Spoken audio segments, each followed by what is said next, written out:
নমস্কার নমস্কার নমস্কার নমস্কার নমস্কার নমস্কার নমস্কার আপনাদের সবাইকে সবাইকে সবাইকে নমস্কার, সবাইকে অজস্র শুভকামনা জানাচ্ছে আপনাদের সৌমিত্র বসু। সবাইকে স্বাগত জানাচ্ছে আজকের এই শরণাগত অনুষ্ঠানে এবং সবাইকে শুভ সকাল জানাচ্ছে। শুভ সকাল, শুভ সকাল, সকলের শুভ হোক, সকলের ভালো হোক। সকাল বেলায় একেবারে ভোর 5টার সময় অনুষ্ঠান করতে শুরু করে এই কথাটুকু বলতে বড় ভালো লাগে। আজকে শ্রী শ্রী ঠাকুর অনুকূল চন্দ্রের মহাপ্রয়াণ তিথি ও পূজা। বেনি মাধবশীলের পঞ্জিকা অনুযায়ী আজকের দিনটার কথা বলি। আজকে 23শে মাঘ 1431, ইংরেজির 6ই ফেব্রুয়ারি 2025, বৃহস্পতিবার। আজ নবমী। সূর্যোদয়ের সময় সকাল 6:20, সূর্যাস্তের সময় বিকেল 5:23। নক্ষত্র কৃত্তিকা। আজকে জন্মে বৃষ রাশি, বৈশ্য বর্ণ, মতান্তরে শূদ্র বর্ণ, রাক্ষসগণ। রাত্রি 9:43 গতে নরগণ। আমাদের হোয়াটসঅ্যাপে চিঠি পাঠাবার নাম্বার 9831922927। চিঠির গোড়ায় অতি অবশ্যই SG লিখতে হবে। আর আজকে তো বৃহস্পতিবার, তো বৃহস্পতিবারেই ঘোষণা করি আগামী বৃহস্পতিবারে আপনারা কি বিষয় নিয়ে চিঠি লিখবেন। আমার মাথায় একটা বিষয় খেলছে, সেটা হলো যে এই কদিন ধরে ভালো মানুষ নিয়ে চিঠি পড়ছি আপনাদের সামনে, তো তার সূত্র ধরে মনে হচ্ছে যে আমাদের আগামী চিঠির বিষয় হোক পুণ্য কাজ। মানে জীবনে কোনো একটা অনেক ভালো কাজ করেছেন, নিশ্চয়ই আপনারা প্রত্যেকে অনেক ভালো কাজ করেছেন, যাকে ভালো কাজ বলে মনে করেন এমন অনেক ভালো কাজ করেছেন। তার মধ্যে কোন কাজটার কথা মনে পড়ছে, এক্ষুনি মনে পড়ছে আপনার কোন কাজটার কথা, যে এইরকম একটা কাজ করেছিলাম যেটা করে আমার মনে হয়েছিল যে আমি একটা পুণ্য কাজ করলাম। তো এই পুণ্য কাজের বিবরণ আগামী মঙ্গলবার সন্ধে 6টার মধ্যে আমাদের দপ্তরে পাঠিয়ে দিন। আমরা বৃহস্পতিবার এবং তারপরের যে শরণাগত অনুষ্ঠানগুলোতে সেই সব চিঠি পড়ে শোনাবো। এবারে তাহলে আজকের অনুষ্ঠান সম্পর্কে বলি। প্রথমে তো পুরাণ চিরন্তন। পুরাণ চিরন্তনে গাভী নিয়ে কথা হচ্ছে। গরু, গাভী, বৃষ, যা কিছু বলুন না কেন, তাই নিয়ে কথা হচ্ছে যে আমাদের প্রাচীন যুগে কিভাবে গাভীকে দেখা হতো, বৃষকে দেখা হতো, গো জাতিকে কিভাবে দেখা হতো, তাই নিয়ে কিছু কথা বলেছি, আরো কিছু কথা বলবো আজকে। তারপর চলে যাব স্বামী বিবেকানন্দের রচনা থেকে পাঠ। এই পর্বে জগৎ, দ্বিতীয় পর্ব, তার যে বক্তৃতা, সেই বক্তৃতা থেকে পড়ে শোনাচ্ছি আপনাদের এবং তার আরো খানিকটা অংশ পড়ে শোনাবো। তারপরে ঠাকুর শ্রী রামকৃষ্ণ পরমহংসদেবের কথামৃত থেকে পড়বো স্বামী লোকেশ্বরানন্দের একটি ছোট প্রবন্ধ, আপনাদের চিঠিপত্র এবং শেষে বাইরে দূরে। আমরা এখন কোলাপুরে, মহারাষ্ট্রের কোলাপুরে, সেখানকার মহালক্ষ্মীর মন্দিরের কথা বলছি, অনেকদিন ধরে বলছি, বলবো আরো কথা। গণেশজির একটি মন্দির আছে, সেই মন্দিরের কথা বলবো, গণেশের মূর্তির কথা বলবো। যাই হোক, 92.7 বিগ FM এ শরণাগত অনুষ্ঠানে এখন একটু গান শুনি, গানের পর পুরাণ চিরন্তন। গানের পর এবার পুরাণ চিরন্তন।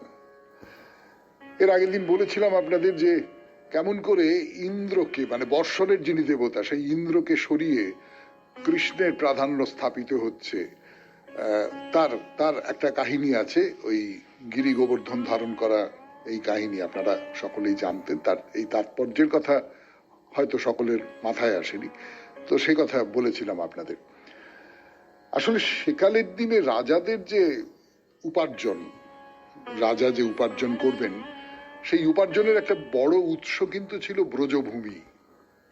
ব্রজভূমি বলতে কি বোঝায় তাও এর আগের দিন বলা হয়েছে, আপনাদের নিশ্চয়ই মনে আছে। ব্রজভূমি মানে আমাদের ব্রজভূমি বললে প্রথমেই কৃষ্ণের কথা মনে পড়ে, তো তাই তো হবে, কৃষ্ণ তো ব্রজের রাখাল। কিন্তু আসলে ব্রজভূমি মানে হচ্ছে যেখানে এই গরুরা চড়ে বেড়াতো, তার জন্য একটা আলাদা জায়গা ছিল। যে কোনো জায়গায়, যে কোনো দেশে, যে কোনো রাজ্যে, যে কোনো নগরে একটা আলাদা জায়গা ছিল যেখানে গরুরা থাকতো, গরুদের পালন পোষণ করা হতো, তারা খেত, তার জন্য একটা বিস্তৃত জায়গা ছিল। তো সেইখান থেকে কর পাওয়া যেত। মানে ব্রজভূমি গো পালন, গো চারণ, গো প্রজনন এর যে কেন্দ্র, সেই কেন্দ্র। তো পরবর্তী সময়ে যেটা হলো, যেটা সবসময় হয়, যে এই ব্রজভূমি কেবলমাত্র গরুর মধ্যেই সীমাবদ্ধ রইল না, অন্যান্য পশুরাও সব চলে এলো। যে কৌটিল্যের যে অর্থশাস্ত্র, তো তাতে দেখতে পাচ্ছি যে একজন রাজা 7টা জায়গা থেকে কর গ্রহণ করে থাকেন। কৌটিল্যর কথা আপনারা জানেন, কৌটিল্য চাণক্য, যিনি অসম্ভব ধুরন্ধর একজন রাজনীতিবিদ ছিলেন। তো এই 7টা জায়গা থেকে কর গ্রহণ করতেন রাজারা। কোন কোন জায়গা? দুর্গ, রাষ্ট্র, খনি, বন, এবং এই যে জায়গাগুলো, এর মধ্যে ব্রজ একটা। আর এই ব্রজ এর মানেটা হলো যেখানে গরু, মোষ, উট, ঘোড়া এগুলো কেনা বেচা করা হয়, দুধ, দই, মাখন, ভেড়ার লোম বিক্রি করা হয়। এই সমস্তটা মানে গোহাট বলতে যেটা বোঝায়, কিন্তু সেই গোহাটের মধ্যে অন্যান্য জীবজন্তু, মানে জীবজন্তুর হাট যাকে বলে, এবং জীবজন্তুর পালন পোষণ করা। তো এইখান থেকেও প্রচুর পরিমাণে কর পাওয়া যায়। ব্রজের এই যে অর্থ ব্যাপ্তি যাকে বলে, কেবলমাত্র গরুদের জন্য যেটা ছিল সেইটাতে অন্যান্য জীবজন্তুরাও সব এসে পড়লো। এইটা মোটামুটি খ্রিস্টীয় 4র্থ-5ম শতাব্দী থেকে এই ব্যাপারটা শুরু হয়ে যায়। ঋগ্বেদে কিন্তু গোশালা অর্থে ব্রজ শব্দটাই ব্যবহার করা হয়েছে। কি বলা হয়েছে, কি বলা হয়েছে সেটা বলবার জন্য ফিরে আসছি গানের পর। 92.7 বিগ এফএম এ শরণাগত অনুষ্ঠান শুনছেন আপনারা। এখন পুরাণ চিরন্তন, গো কথা। একটু আগে 92.7 বিগ এফএম এ শরণাগত অনুষ্ঠানে, সেটা হচ্ছে যে ঋগ্বেদে কিন্তু এই যে ব্রজভূমি বলতে গরুর রক্ষণাবেক্ষণ, পালন, প্রজনন ইত্যাদি ইত্যাদি যেখানে করা হয় সেই জায়গার কথাই বলা হচ্ছে। বলা হচ্ছে যে হে ইন্দ্র, তুমি গাভীর নিবাস স্থান ব্রজভূমির দরজা খুলে দাও আমাদের কাছে, আমাদের ধন দান করো তুমি। গবামপা ব্রজং বৃদ্ধি ক্রীণুঙ্গ রাধো অদ্রিবা। তার মানে ব্রজভূমির দরজা খুলে দিলে আমাদের প্রচুর ধন সম্পদ হবে। অর্থাৎ ধন এবং ব্রজভূমির দরজা খোলা, এই দুটো সমার্থক শব্দ ছিল তখনকার দিনে। বৈদিককালে রাজারা যখন অন্য রাজ্য জয়ের জন্য সব নানান রকম যজ্ঞ করতেন, রাজসূয় যজ্ঞ, অশ্বমেধ যজ্ঞ, এগুলো সব করতেন, তখন একেবারেই ব্রজভূমি বলতে গরুরা যেখানে থাকে, গরুদের চারণ, পালন, প্রজনন, ছোট গ্রাম একটা। তাহলে এই গ্রামটা, ঋগ্বেদের একটা মন্ত্রে আছে যে গ্রাম শাসনের প্রসঙ্গে গ্রামের মধ্যে যে ছোট ছোট গৃহস্থ ঘর, তাদের নাম ছিল কুল। এই যে কুল শব্দটা এসেছে, আমরা বলি না অমুক কুল, অমুক জাতি, অমুক অমুক, হ্যাঁ, কাদের কুলের বউ গো তুমি, কাদের কুলের বউ। তো সেই কুল, সেটা হচ্ছে গ্রামের মধ্যে ছোট ছোট গৃহস্থ ঘর, তাদের নাম কুল। তো তাদের নেতা হচ্ছেন কুলপতি, বা তাকে বলা হতো কুলপা। কুলপা এবং ব্রজপতি, এই দুটো শব্দ একসঙ্গে বলা হতো। মানে কুলপা তিনি, যিনি ব্রজপতিও বটে, অর্থাৎ গরুর দেখাশোনা যিনি করেন তিনি কুলপা বা কুলপতি। শুনলেন পুরাণ চিরন্তন 92.7 বিগ এফএম এ শরণাগত অনুষ্ঠানে। এরপর গানের পর স্বামী বিবেকানন্দের রচনা থেকে পাঠ। রচনার নাম জগৎ, 2য় পর্ব। যতটা পড়েছিলাম তার পর থেকে পড়ে শোনাইয়া। গানের পর ফিরে এলাম 92.7 বিগ এফএম এ শরণাগত অনুষ্ঠানে। স্বামী বিবেকানন্দের রচনা থেকে পাঠ, জগৎ, 2য় পর্ব। এইক্ষণে আমি ঠিক যেমনটি আছি, তাহা আমার অনাদি অতীতের কর্মের ফলস্বরূপ। আর সেই সমগ্র অতীতকে স্মরণ করারই বা আমার কি প্রয়োজন? কুসংস্কারের এমনই প্রভাব যে যাহারা এই পুনর্জন্মবাদ অস্বীকার করে তাহারাই আবার বিশ্বাস করে একসময় আমরা বানর ছিলাম, কিন্তু তাহাদের বানর জন্ম কেন স্মরণ হয় না এই বিষয়ে অনুসন্ধান করিতেও ভরসা করে না। যখন শুনি কোন প্রাচীন ঋষি বা সাধু সত্য প্রত্যক্ষ করিয়াছেন, আমরা আধুনিকেরা তাহাকে নির্বোধ বলিয়া থাকি। কিন্তু যদি কেহ বলে হাক্সলি ইহা বলিয়াছেন, টিন্ডাল ইহা বলিয়াছেন, তখন আমরা বলি উহা অবশ্যই সত্য হইবে, অমনি আমরা তাহা মানিয়া লই। প্রাচীন কুসংস্কারের পরিবর্তে আমরা আধুনিক কুসংস্কার আনিয়াছি। ধর্মের প্রাচীন পোপের পরিবর্তে আমরা বিজ্ঞানের আধুনিক পোপ বসাইয়াছি।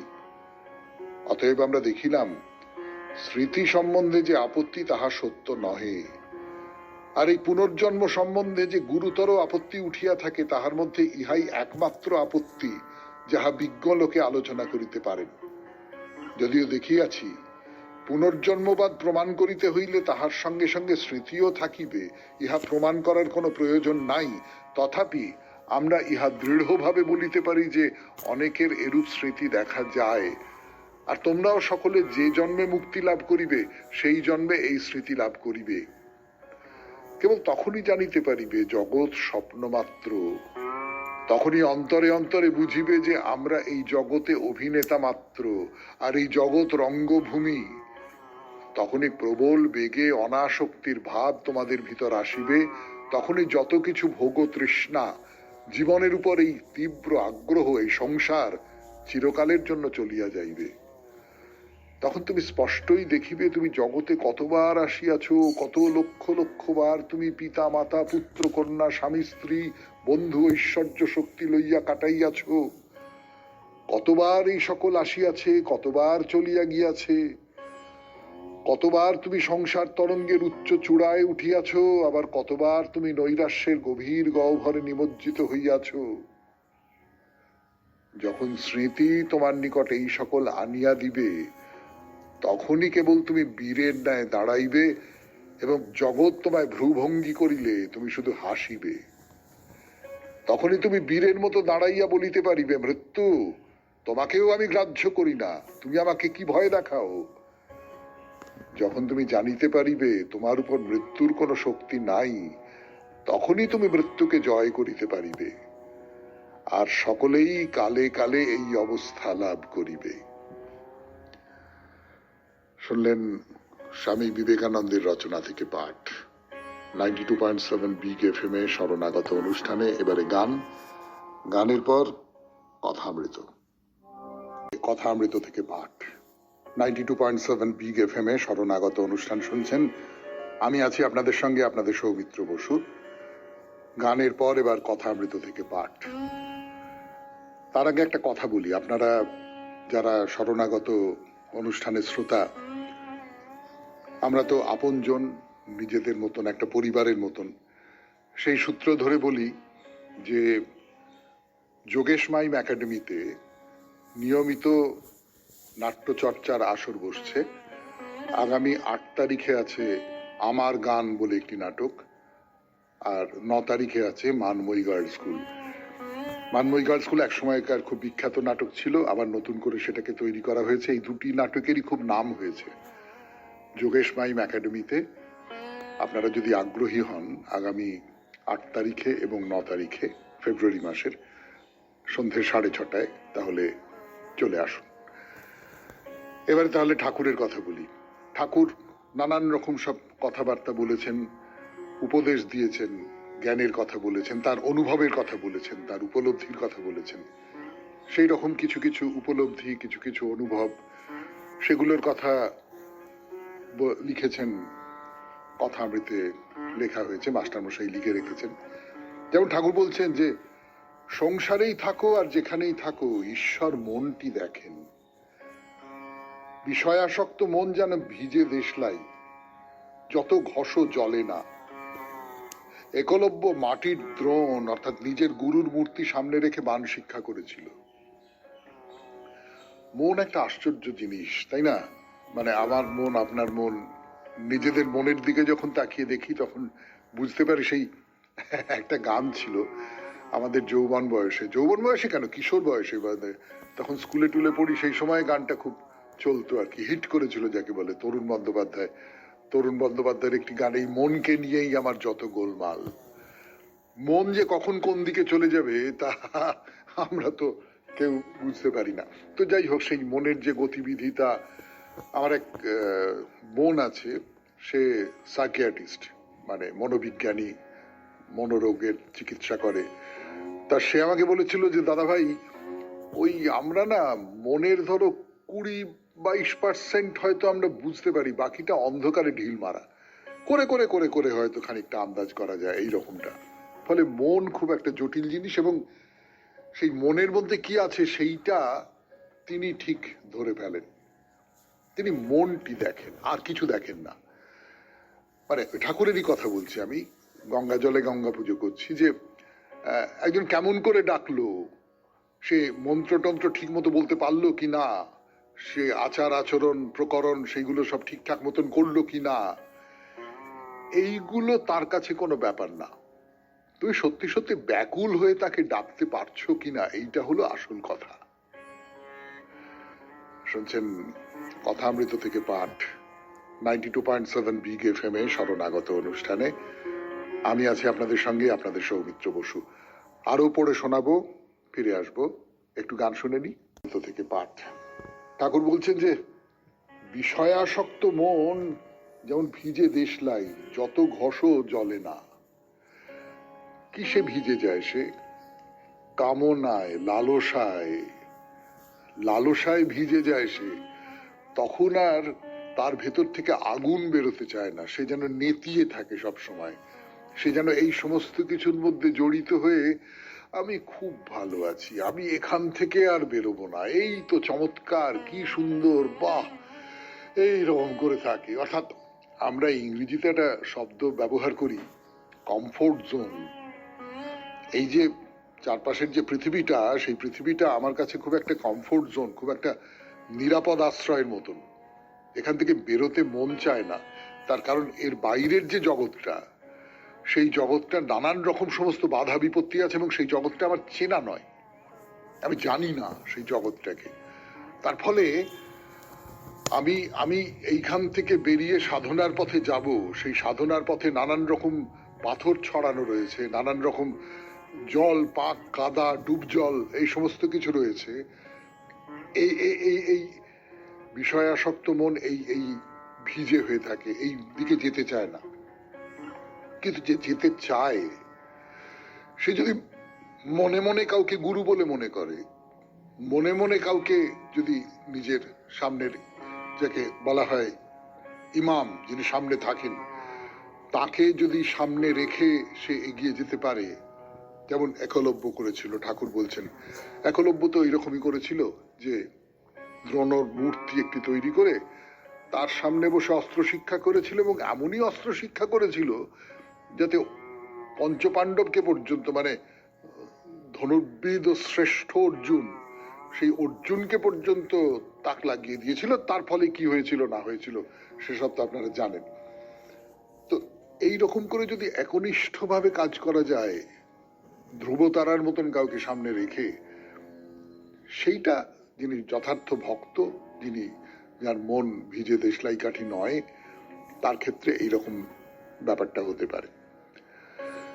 শুনলেন কথামৃত থেকে পাঠ, 92.7 বিগ এফএম এ শরণাগত অনুষ্ঠানে।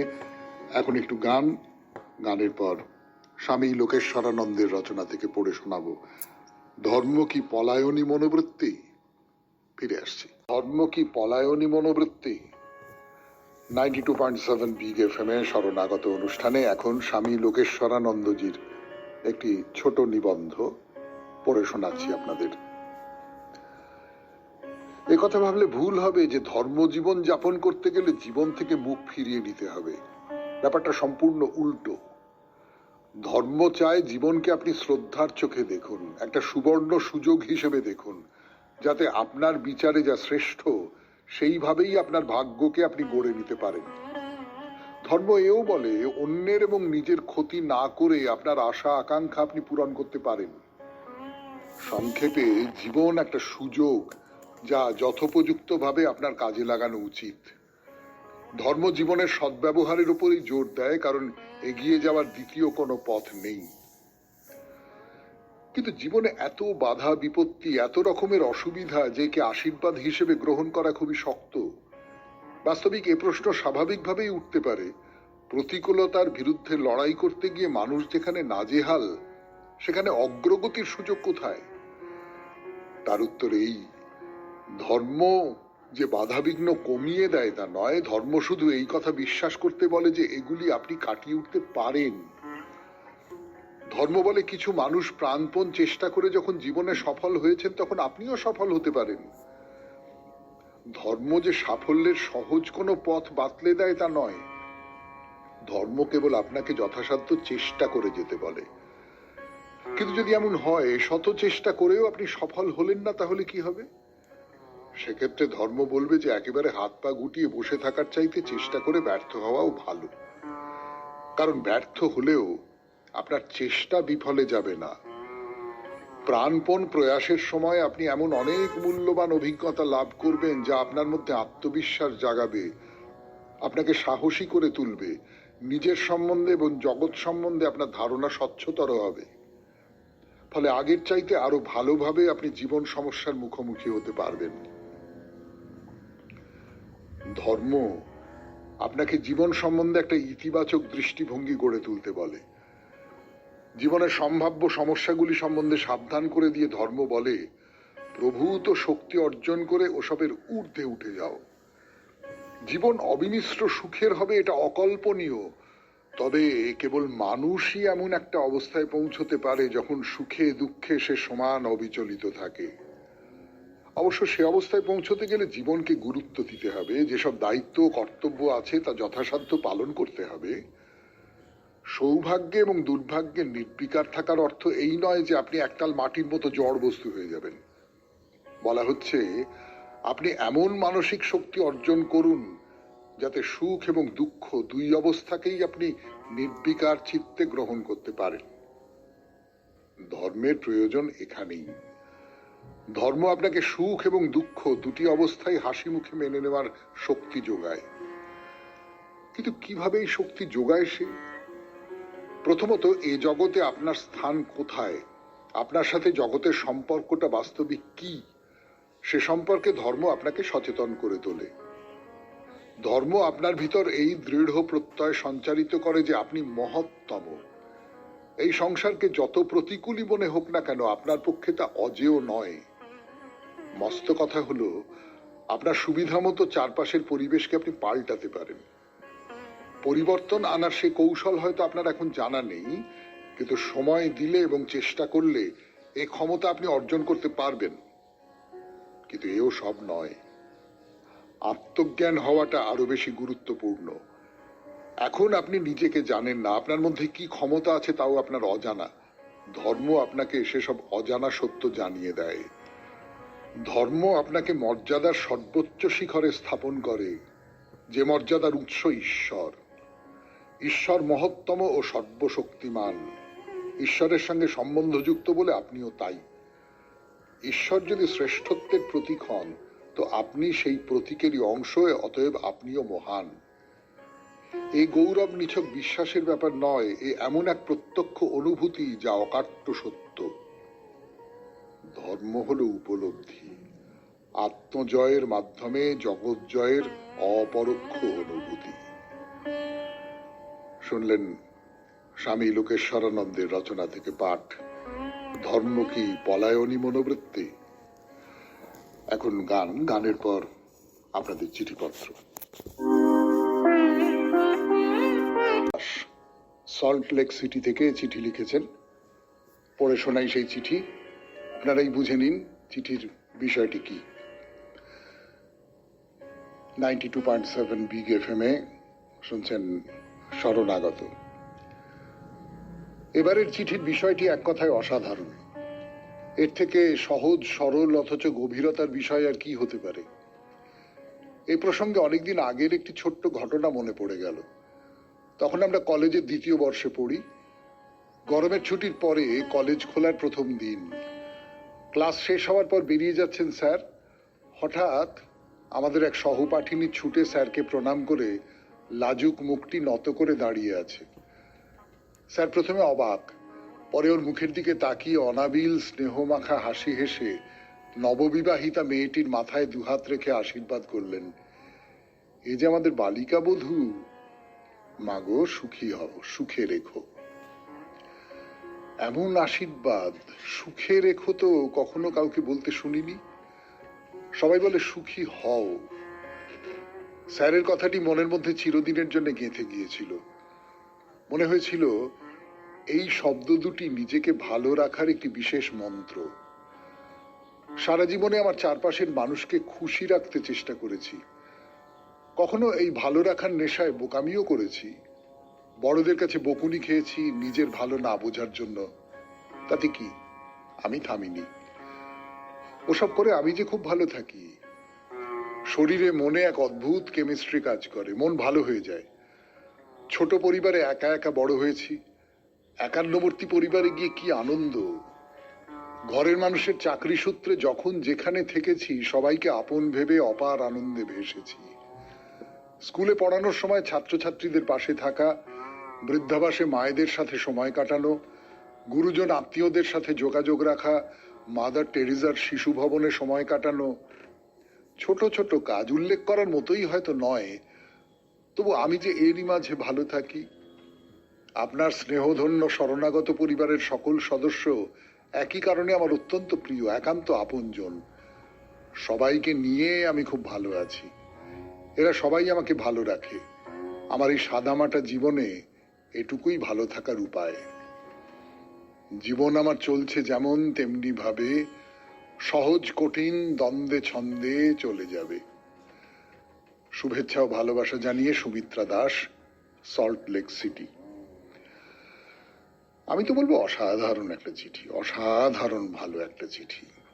মানে কলেজের মাস্টারমশাই এই যে আশীর্বাদটি করেছিলেন, সুখী হও, আর সেই সঙ্গে সঙ্গে সুখী হও তো আমরা সবাই বলি, সুখে রেখো। এই কথাটা এবং এই কথাটার তাৎপর্য আপনি যে নিজের জীবনে কিভাবে প্রয়োগ করেছেন, ব্যবহার করেছেন, তার যে হিসেবটা দিলেন আপনি, এ অসম্ভব ভালো। নিশ্চয়ই নিশ্চয়ই নিশ্চয়ই আমাদের সকলেরই মনে হবে যে হ্যাঁ, এইটা একটা রাস্তা। এই রাস্তা আমরা সকলে চলতে পারবো না, হয়তো আমাদের রিপু আছে, আমাদের নানান রকমের মনের মধ্যে বাধা আছে, কিন্তু চেষ্টা তো করতে পারি, চেষ্টা করলেই হবে। 92.7 বিগ এফএম এ শরণাগত অনুষ্ঠান শুনছেন। এখন বাইরে দূরে আমরা আছি কোলাপুরে, মহারাষ্ট্রের কোলাপুরে মহালক্ষ্মী দেবীর মন্দির। ফিরে আসছি গানের পর। মহালক্ষ্মীর মন্দিরে এসেছি আমরা, কোলাপুরের মহালক্ষ্মীর মন্দিরে। আমার সঙ্গে এসেছেন 92.7 বিগ এফএম এ শরণাগত অনুষ্ঠানের আপনারা শ্রোতারা। আমরা সবাই মিলে দেখছি এই মন্দির, এবং মন্দিরে মহালক্ষ্মীকে দেখা হয়ে গেছে। এখন অন্য নানান মন্দির দেখে বেড়াচ্ছি, যেমন গণপতি। গণপতির একটি মন্দির আছে। এগুলো খুব ছোট্ট ছোট্ট ছোট্ট ছোট্ট মন্দির, কিন্তু আমাদের দেবতা বা দেবীরা সাধারণত একা থাকতে পারেন না। মানে পুরনো যুগের যে সমস্ত মন্দির, সেখানে একই সঙ্গে অনেক দেবতা দেবী তারা চারপাশে থাকেন। তাদের মধ্যে হয়তো মধ্যমণি হয়ে থাকেন মূল যে দেবতা বা দেবীর নামে মন্দিরটি, কিন্তু আরো অনেক অনেক সব দেবতা দেবী থাকেন। তো তার মধ্যে গণপতিও আছেন, আর গণপতি তো থাকতেই হবে। মাতৃমূর্তি যখন, শাক্ত মূর্তি যখন, তখন তো গণপতি থাকতেই হবে। তার কারণ গণেশকে দিয়েই তো যে কোনো পুজো শুরু হতে হবে, তাই না? সে গল্প তো আপনারা সকলে জানেন। তো এই গণপতির কথা বলছিলাম আপনাদের। ছোট্ট ছোট্ট পাথরের মূর্তি, লাল টুকটুকে রং, এবং ভারী সুন্দর। তার ভাস্কর্য যেটা, সেই ভাস্কর্যের অংশটা ভারী সুন্দর। তার ঠিক নিচে রয়েছে একটি শিবলিঙ্গ। শিব এবং গণেশ একটা সময় প্রতিদ্বন্দ্বিতা করেছিলেন, একটা সময় যুদ্ধ হয়েছিল তাদের মধ্যে, এবং সেই যুদ্ধে শেষ পর্যন্ত যা কিছু হোক না কেন, কিন্তু শিবেরই হার হয়েছিল। আমরা তো এইরকম করেই বলবো, শিবকেই তো পরাভব মেনে নিতে হয়েছিল। সন্তানের কাছে পিতার পরাভব মানার এই যে কাহিনী, যে কাহিনী সত্যি সত্যি আমাদের প্রত্যেকের জীবনেই কখনো না কখনো ঘটে। প্রত্যেকের জীবনেই সনাতন যে পিতা তাকে হারিয়ে দেয় সন্তান, এবং সেই পরাভবের মধ্যেই জিত, পিতার জিত, এইরকমটা আমরা তো মনে করি। তো যাই হোক, ওসব তত্ত্ব কথা থাক। এই যে ঠিক নিচে রয়েছে একটি শিবলিঙ্গ, খুব ছোট্ট, খুব ছোট্ট, কালো পাথরের যে পাট আছে তার উপরে এই শিবলিঙ্গ বসানো রয়েছে। সেটা দর্শন করলাম, সেখানে পুজো হয়, ফুল দেওয়া রয়েছে, সব যেরকম হয় আর কি। তো এইবারে ঘর থেকে বাইরে বেরিয়ে আসুন, ঘরের বাইরে এক নন্দীকে দেখতে পাবেন। নন্দী মানে বৃষ, বৃষর আকারে নন্দী, শিবের অনুচর, আপনারা সকলেই জানেন। তিনি তাকিয়ে রয়েছেন গণেশের মন্দিরের দিকে। গণেশ আর বৃষ বা নন্দী, তারা দুজনে মুখোমুখি। শুনছেন 92.7 বিগ FM এ শরণাগত অনুষ্ঠান বাইরে দূরে। আমি আছি আপনাদের সঙ্গে, আপনাদের সৌমিত্র বসু। আর বিজয়, এই যে নন্দীর মূর্তিটি খুব সুন্দর মূর্তি, খুব সুন্দর, ভারী চমৎকার করে তৈরি করা, এবং আধুনিক কালে একটু কাঁচা শিল্পীর হাতের যে মূর্তিগুলো হয় সেই মূর্তিগুলোর মধ্যে একটা মোটা মোটা ব্যাপার থাকে, সূক্ষ্মতার খুব অভাব থাকে, তাই না? কিন্তু এই যে মূর্তি, নন্দীর মূর্তি, এবং তারপরে আমরা দুজনের মূর্তির কথা বলবো, এত ছোট ছোট ছোট ছোট ছোট ছোট সূক্ষ্ম সূক্ষ্ম সমস্ত কাজ রয়েছে না, দেখলে একেবারে চোখ ভরে যায়। মানে অনেকক্ষণ ধরে তাকিয়ে দেখতে হয়। আপনি যদি সত্যি সত্যি খুব মন দিয়ে দেখেন, তাহলে প্রতি পলকেই আপনার চোখের সামনে এই এই যে মূর্তি, তার নানান নতুন নতুন সমস্ত তাৎপর্য প্রকাশিত হবে, নতুন নতুন সমস্ত ভাব যেটা এর ভেতর দিয়ে বেরিয়ে সেইটা প্রকাশিত হবে। তো দেখলেন আপনারা নন্দীর মূর্তি। তারপরে জয় বিজয়কে দেখতে ভুলবেন না কিন্তু। জয় আর বিজয়, তার আখ্যান আমি আগে শুনিয়েছি, পরে না হয় আবার শোনাবো। মন্দিরের দরজায় জয় আর বিজয়, দুজন প্রহরী, তারা দাঁড়িয়ে আছেন। একদম প্রাচীন স্থাপত্য বলতে যেটা বোঝায় সেই রকম। মানে আমরা আমরা প্রাচীন মন্দির যেগুলো আছে, কোণারকের কথা যদি বলি, খাজুরাহের কথা যদি বলি, সেখানে যে সমস্ত মূর্তি দেখতে পাই, সেই রকম সব দুটি মূর্তি, জয় আর বিজয়। পৌরাণিক চরিত্র হিসেবে, দ্বাররক্ষী হিসেবে এরা দুজনে নানান রকম গয়না পরে অস্ত্র নিয়ে দাঁড়িয়ে রয়েছেন। কালো পাথরের মূর্তি। তখনকার দিনের পুরুষেরা জামা পরতেন না, অনাবৃত অঙ্গ, এবং সেই অনাবৃত অঙ্গে হয়তো একটা হার দুলছে, লম্বালম্বি করে একটা হার দুলছে। আর দাঁড়ানোর যে ভঙ্গিটা, সেই ভঙ্গিটা হচ্ছে ত্রিভঙ্গ। মানে ত্রিভঙ্গ বলতে আপনারা জানেন, আপনারা দেখেছেন সকলে, আলাদা করে যে বলবার খুব কিছু আছে আমার তা মনে হয় না। ধরুন আমি যদি একেবারেই জ্যামিতির মতন করে বলি, যে মাথা থেকে কোমর পর্যন্ত সরল রেখা, কোমর থেকে একটু বেঁকে গেছে, বেঁকে গিয়ে আবার নিচের দিকটা সরল রেখা, এই যে একটি বঙ্কিম ভঙ্গি, সেই বঙ্কিম ভঙ্গিটা, এই দাঁড়ানোর যে ধরন, সেই ধরনের মধ্যে একটা অপরূপ অপরূপ একটা কি বলবো স্বাদ তৈরি করেছে। আপনারা চোখের সামনে ত্রিভঙ্গ মুরারি যাকে বলে, হ্যাঁ, কৃষ্ণের মূর্তিতে এরকম দেখতে পাওয়া যায়। অর্থাৎ একটা পায়ের ওপর ভর দিয়ে দাঁড়ালে শরীর একটু বেঁকে যায়, তো সেইটাকেই আরেকটু শিল্পিত করে, আরেকটু চারুময় করে তৈরি করা হয়েছে, সেই রকম করে দাঁড়িয়ে রয়েছেন। এসে ভারী সুন্দর, ভারী চমৎকার লাগে। আমাদের এই ভারতীয় স্থাপত্যে দাঁড়ানোর এই ভঙ্গিটা বারবার নানান ভাবে ফিরে ফিরে আসে। তো জয় আর বিজয়, এই দুজনের মাথাতেই মুকুট রয়েছে, রাজকীয় মুকুট, কান পর্যন্ত নেমে এসেছে।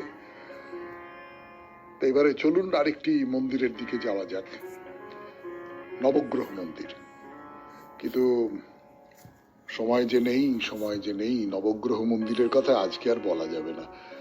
আজকে এখানেই শেষ করি শরণাগত।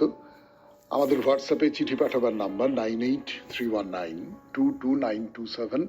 চিঠির গোড়ায় অতি অবশ্যই SG লিখতে হবে। তাহলে এবার রবীন্দ্রনাথের কবিতা। এখনো ভাঙেনি মেলা, নদীর তীরের মেলা। এ শুধু আষাঢ় মেঘের আধার, এখনো রয়েছে বেলা। ভেবেছিল দিন মিছে গোঙালেম, যাহা ছিল বুঝি সবই খোয়ালেম। আছে আছে তবু আছে ভাই কিছু রয়েছে বাকি।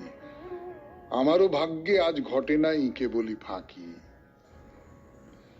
বেচিবার যাহা বেচা হয়ে গেছে, কিনিবার যাহা কেনা, আমি তো চুকিয়ে দিয়েছি নিয়েছি সকল পাওনা দেনা। দিন না ফুরাতে ফিরিব এখন, প্রহরী চাহিছ পসরার পণ। ভয় নাই ওগো, আছে আছে কিছু রয়েছে বাকি। আমারও ভাগ্যে ঘটেনি ঘটেনি কেবলই ফাঁকি।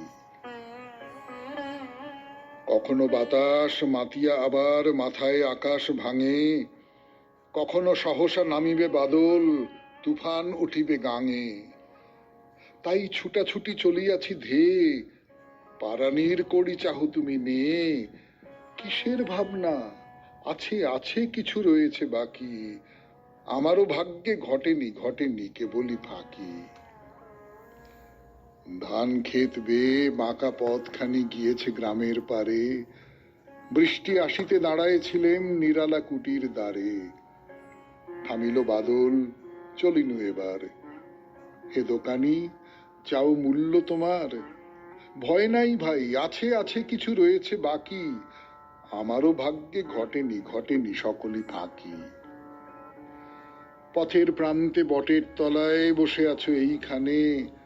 হায় গো ভিখারি, চাহিছ কাতরে আমারও মুখের পানে। ভাবিতেছ মনে বেচা কেনা সেরে কত লাভ করে চলিয়াছে কেরে। আছে আছে বটে, আছে ভাই কিছু রয়েছে বাকি। আমারও ভাগ্যে ঘটেনি ঘটেনি সকলই ফাঁকি। আধার রজনী বিজন এ পথ, জোনাকি চমকে গাছে। কে তুমি আমার সঙ্গ ধরেছ, নীরবে চলেছ পাছে। এ কটি কড়ির মিছে ভার বওয়া, তোমাদের প্রথা কেড়ে কুড়ে লওয়া। হবে না নিরাশ, আছে আছে কিছু রয়েছে বাকি। আমারও ভাগ্যে ঘটেনি ঘটেনি কেবলই ফাঁকি। নিশি দুপোহর পৌঁছিনু ঘর, দুহাত রিক্ত করি। তুমি আছো একা সজল নয়নে দাঁড়ায় দুয়ার ধরি। চোখে ঘুম নাই, কথা নাই মুখে, ভীত পাখি সম এলে মোর বুকে। আছে আছে বিধি এখনো অনেক রয়েছে বাকি। আমারও ভাগ্যে ঘটেনি ঘটেনি সকলই ফাঁকি। খুব ভালো থাকবেন, আনন্দে থাকবেন। নমস্কার। নমস্কার নমস্কার নমস্কার নমস্কার নমস্কার নমস্কার নমস্কার। আপনাদের সবাইকে সবাইকে সবাইকে নমস্কার। সবাইকে অজস্র শুভকামনা জানাচ্ছে আপনাদের সৌমিত্র বসু। সবাইকে স্বাগত জানাচ্ছে আজকের এই শরণাগত অনুষ্ঠানে এবং